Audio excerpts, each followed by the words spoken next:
Reform bouncing the polls again.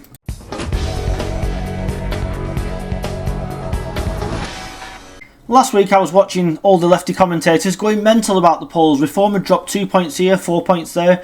One poll even had them, I think it was 4 points they dropped in one single poll, and I think it was More in Common, but I could be wrong. This week it's completely changed again.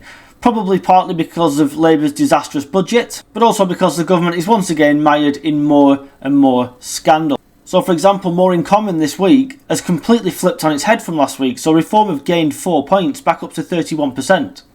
The Tories sitting in second on 21%, and Labour dropping 2 more points down to just 20 in third place. With YouGov, Reform have climbed again another point up to 26%.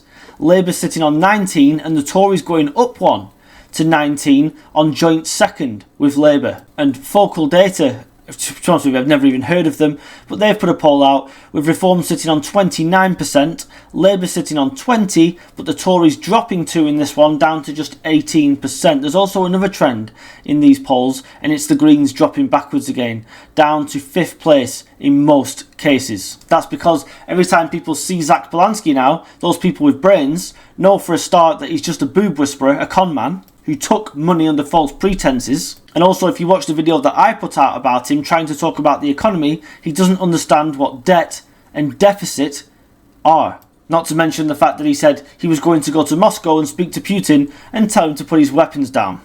Really.